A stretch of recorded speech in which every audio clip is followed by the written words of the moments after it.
ஆரோக்கியத்தையும் அறுசுவையையும் தாரக மந்திரமாய் கொண்டு பாரம்பரிய கருப்பட்டியில் செய்த பக்குவமான பலகாரங்கள், தித்திப்பு நிறைந்த தின்பண்டங்கள், நலனும் நற்சுவையும் நிறைந்த தேநீரும் காப்பியும் உங்கள் ஆலடிப்பட்டியான் பாரம்பரிய உணவகத்தில். தூங்குபவர்களை எழுப்பி விடலாம், தூங்குபவர்களை போல நடிப்பவர்களை எழுப்ப முடியாது. இந்த ஆட்சி செய்கின்ற இந்த ஆன்மீக பணிகளை இந்த 3 ஆண்டுகளில் எதை அவர்கள் புகழ்ந்திருக்கின்றார்கள்? குறைகளை மாத்திரம்தான் சொல்லிக்கொண்டே இருந்தார்கள். அந்த குறைகளை மக்கள் செவிகளில் வாங்கவில்லை. இது உண்மையாக ஆன்மீகவாதிகளுக்கு நடைபெறுகின்ற ஆட்சி என்பதை மக்கள் அளித்த தீர்ப்பின் மூலம் தெரிந்து கொண்டு விட்டார்கள். இனி வருங்காலத்திலாவது இதில் எங்களுக்கு அறிவுரையை கூறுங்கள், நாங்கள் ஏற்றுக்கொண்டு அதை செயல்படுத்த விரும்புகிறோம். குறைகளை கூட கூறுங்கள், சுட்டிக்காட்டுங்கள், அதை நிறைவேற்றுகிறோம். தயவுசெய்து குற்றம் காணாதீர்கள் என்று இப்படிப்பட்டவர்களுக்கு சொல்லிக்கொள்ள கடமைப்பட்டிருக்கின்றோம். இது உலக அளவிலே முருக பக்தர்கள் கலந்து கொள்ளுகின்ற மாநாடு. ஆகவே அதை சிறப்புற எங்களுக்கு உற்சாகம் ஊக்கம் அளிக்கின்ற வகையில் அவருடைய வாழ்த்துகளும் பாராட்டுகளையும் தெரிவியுங்கள் என்று அன்போடு உங்கள் வாயிலாக கேட்டுக்கொள்கிறோம். மாண்புமிகு தமிழக முதலமைச்சர் அவருடைய தலைமையில் அவர் தலைவராக இருக்கின்ற இந்து சமய அறநிலைத்துறை உயர்மட்ட குழு கூட்டம் கடந்த 27/2/2024 தலைமைச் செயலகத்தில் நடைபெற்றது. அந்த கூட்டத்தில் உயர்மட்ட குழு ஆலோசனை உறுப்பினர்கள் அனைவரும் பங்கேற்றனர். அந்த கூட்டத்தில் 10 தீர்மானங்கள் வடித்தெடுக்கப்பட்டன. அதில் 4வது தீர்மானமாக இந்து சமய அறநிலைத்துறையின் சார்பில் அனைத்துலக முத்தமிழ் முருகர் மாநாடு நடத்துவதென்று தீர்மானிக்கப்பட்டிருந்தது. அந்த தீர்மானத்தின் அடிப்படையில் பல்வேறு நிகழ்வுகள், பல்வேறு ஆலோசனை கூட்டங்கள் தொடர்ந்து நடைபெற்று வந்தது. அந்த தீர்மானத்தின் அடிப்படையில் இம்மாநாட்டிற்கென்று ஒரு வெப்சைட் வழியாக உருவாக்கப்பட்டது.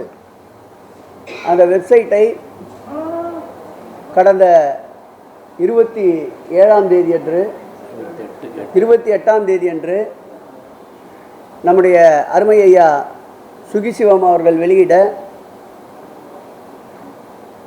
நம்முடைய ஆதீனங்கள் பங்கேற்ற நிகழ்வு நடந்தேறியது. அந்த வெப்சைட்டில் வெளியிடப்பட்ட பல்வேறு அம்சங்களில் அந்த மாநாட்டில் கலந்து கொள்பவர்களுக்குண்டான ஆய்வுக் கட்டுரைகள், பங்கேற்பவர்கள், மாநாட்டில் பங்கேற்க விருப்பமுள்ள வெளிநாட்டு முருக பக்தர்கள், அதேபோல் அந்த மாநாட்டை பற்றிய சிறப்பு அம்சங்களை அன்றைக்கு வெளியிட்டிருந்தோம்.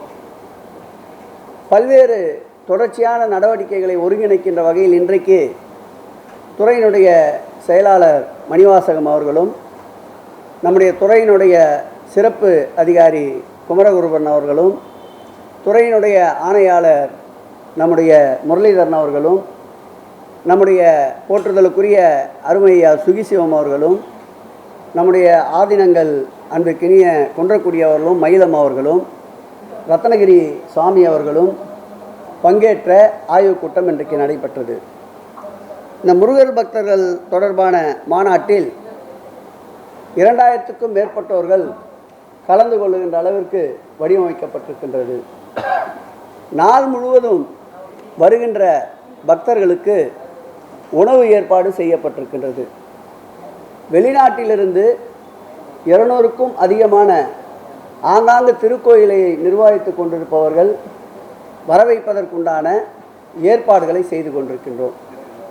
இந்தியா முழுவதும் இருக்கின்ற பிரசித்தி பெற்ற முருகர் திருக்கோயிலிருந்து அந்தந்த திருக்கோயில் தற்காராக இருப்பவர்கள் அல்லது நிரந்தர பரம்பரை தர்மகத்தாக இருப்பவர்களை அழைப்பதற்குண்டான ஏற்பாடுகளை செய்திருக்கின்றோம். இந்த முருகர் பக்தர்கள் மாநாடு தொடர்பாக மொத்தம் 13 குழுக்கள் அமைக்கப்பட்டிருக்கின்றது, அனைத்து பணிகளையும் மேற்கொள்வதற்காக. அந்த குழுக்களில் நம்முடைய ஆதீனங்கள், மூத்த அர்ச்சகர்கள், ஆன்றோர் பெருமக்கள், கட்சி பாகுபாடுகளுக்கு அப்பால் அனைவரையும் ஒருங்கிணைத்து அந்த குழுவிலே இணைத்துள்ளோம். அந்தந்த குழுக்கள் அந்தந்த பணிகளை மேற்கொண்டு வருகிறார்கள். உதாரணத்துக்கு சொல்ல வேண்டுமென்றால், மலர்குழு ஆய்வு அறிக்கைகளை, கட்டுரைகளை தருபவர்களுடைய கட்டுரைகளை தேர்வு செய்து அந்த கட்டுரையை சிறந்த கட்டுரையை தேர்வு செய்து அவர்களுக்கு உண்டான பாராட்டு பரிசும் வழங்குவது, அதேபோல் தமிழுக்கும் தமிழ்க்கடவுளான முருகருக்கும் தொண்டு செய்பவர்களுக்கு 15 தலைப்புகளிலே விருதுகள் வழங்குவது போன்ற பல்வேறு பணிகளை இந்த 13 குழுக்கள் மேற்கொண்டு வருகின்றது. பந்தல் அமைப்பது, உள்ளே உணவு கூடம் ஏற்படுத்துவது, போதிய கழிப்பிட வசதி, குடிநீர் வசதி ஏற்படுத்துவது, மின்விளக்குகள், மின்சார விளக்குகள், முகப்புகள் போன்ற பணிகளை மேற்கொள்வதற்கும் தனித்தனியாக குழுக்கள் இடம்பெற்றிருக்கின்றன. மாண்புமிகு தமிழக முதலமைச்சர் அன்பிற்கினிய இந்த இந்து சமய அறநிலையத்துறை உயர்மட்ட குழு தலைவராக இருப்பதால் தொடர்ந்து இந்த பணிகளை தொடர்ச்சியாக கண்காணித்து பல்வேறு நல்ல ஆலோசனைகளை சொல்லி கொண்டிருக்கின்றார்கள். அதேபோல் 2 நாள் நிகழ்ச்சி, அந்த 2 நாள் நிகழ்ச்சியை வடிவமைப்பதற்கும் குழுக்களை ஏற்படுத்தியிருக்கின்றோம். வருகின்ற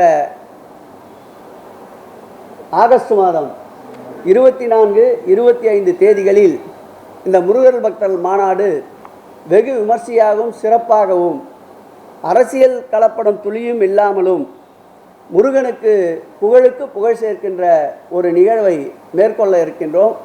அந்த நிகழ்வு சிறந்த முறையில் நடைபெறுவதற்கு, சிறப்பாக உலகெங்கிலும் இருக்கின்ற முருக பக்தர்கள் மகிழ்ச்சி பெறுவதற்கு மாண்புமிகு தமிழக முதல்வர் அவர்களால் உத்தரவிடப்பட்டுள்ள இந்த முருகர் மாநாட்டை தொலைக்காட்சி மற்றும் ஊடகங்களை சார்ந்த நண்பர்களும் சிறப்போடு முருக பக்தர்களுக்கு கொண்டு சென்று சேர்த்து அந்த நிகழ்விலே பெரும்பாலான முருக பக்தர்கள் கலந்து கொள்வதற்கு உங்களுடைய உழைப்பும் உங்களுடைய ஒத்துழைப்பும் வேண்டும் என்று இந்து சமய அறநிலையத்துறை சார்பில் அன்போடு நான் கேட்டுக்கொள்கிறேன்.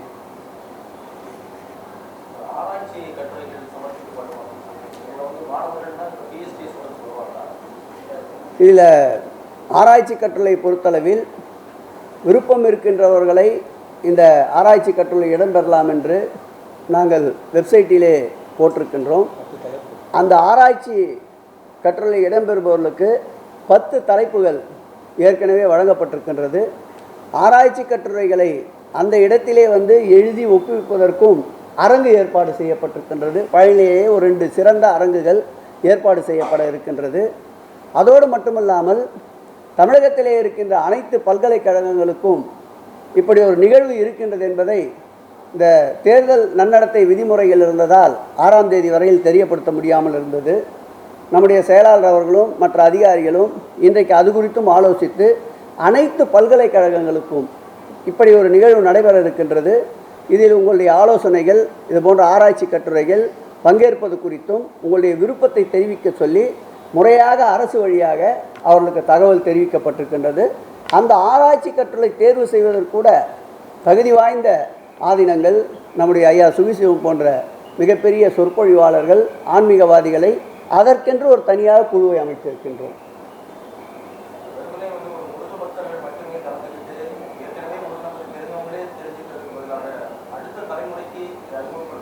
கண்டிப்பாக உறுப்பினர் சொல்வது வரவேற்க தகுந்தது. கிட்டத்தட்ட பழனி ஆண்டவர் திருக்கோயிலேயே 6000 மாணவர்கள் மற்றும் கல்லூரியிலே பயிலுகின்ற அந்த மாணவ செல்வங்கள் இருக்கின்றார்கள். இது போன்ற அனைத்து கல்லூரிகளுக்கும், திண்டுக்கல் மாவட்டம் மட்டுமல்லாமல் மாநிலத்தில் உள்ள அனைத்து கல்லூரிகளுக்கும் அந்தந்த கல்லூரிய முதல்வர்களுக்கும் இது போன்ற ஒரு நிகழ்வு நடைபெறுகிறது தெரிவிப்பதற்குண்டான ஒரு முடிவும் இந்த கூட்டத்தில் எடுக்கப்பட்டிருக்கின்றது. விருப்பமுடையவர்களும் முன்கூட்டியே அந்த விருப்பத்தை தெரிவித்து விட்டால் இந்த நிகழ்ச்சியின் சார்பிலேயே அவர்களை அழைத்து இந்த மாநாட்டில் பங்கேற்க வைத்து மீண்டும் திருப்பி உண்டாகுவதற்குண்டான ஒரு குழுவையும் இதில் ஏற்படுத்தி தந்திருக்கின்றோம். உறுப்பினர் நம்முடைய நிருபர் அவர்கள் கேட்டதும் இன்றைக்கு இந்த கூட்டத்திலே விவாதிக்கப்பட்டது.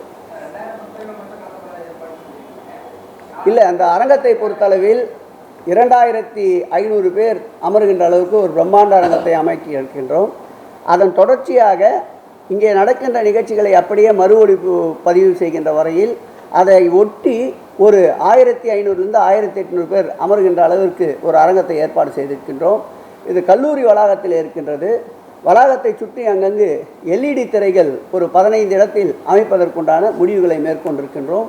கழிப்பிட வசதி, குடிநீர் வசதி, வருகின்ற வாகனங்களுக்கு பார்க்கிங் செய்கின்ற வசதி முதல் கொண்டு ஏற்கனவே நானும் துறையின் செயலாளரும் சிறப்பு அதிகாரியும் நம்முடைய துறையுடைய ஆணையாளரும் நேரடியாக சென்று ஆய்வு செய்திருக்கின்றோம். இந்த தேர்தல் நன்னடத்தை விதி இது முடிவுற்றவுடன் இந்த முருகர் பக்தர் மாநாடு பணிகள் மேலும் வேகப்படுவதற்கு நோக்கத்தோடு தான் நேற்றைக்கு அது முடிந்தவுடன் அது தொடர்பாக இன்றைக்கு கூட்டத்தை நடத்தி இருக்கின்றோம். 2500 பேர் ஒரு இடத்தில் 1800 பேருக்கு மேல் தான் அமைத்திருக்கின்றோமே தவிர எவ்வளோ 1000 பேர் வந்தாலும் பெரிய கல்லூரி வளாகம், அதனால் அங்கங்கே எல்இடி திரைகள் அமைக்கப்பட்டு அந்த எல்இடி திரைகளுக்கு முன்பு இருக்கைகள் ஏற்படுத்தப்பட்டு எத்தனை 1000 பேர் வந்தாலும் அதை பார்வையிடலாம். வருகின்ற அத்தனை பேருக்கும் உணவளிப்பதற்கும் 3-4 இடத்தில் உணவுக் கூடங்களை ஏற்பாடு செய்திருக்கின்றோம். அமர்வுகள் நடத்துகிறோம்னு சொல்லுவோம். அமர்வுகள் செஷன்ஸ் கூட்டம், அமர்வுகள் புலவர்களை வச்சு இந்த 2 கூட்டம் இல்லாமல் அமர்வுகள்லாம் நடத்துகிறோன்ற மாதிரி சொல்லிட்டு ஓகேவா? போதுமா? தாராளமாக பேசுவாங்க. நீங்கள் என்ன கேட்டிங்கன்னா சொல்லுவாங்க பதில். அவர் எந்த பால் போட்டாலும் 6 அடிச்சார் இன்றைக்கி அங்கே இதில். இதுக்கு வந்தார் சார் இந்த மெய்நிகர் அரங்கத்துக்கு. எல்லா பாலும் போட்டாங்க, அவர் எல்லா பாலையும் 6க்கு தான் திருப்பி போட்டார். சார் குன்றக்குடி சாமி, நீங்கள் பேசுங்க சாமி. குன்றக்குடி அவங்க என்ன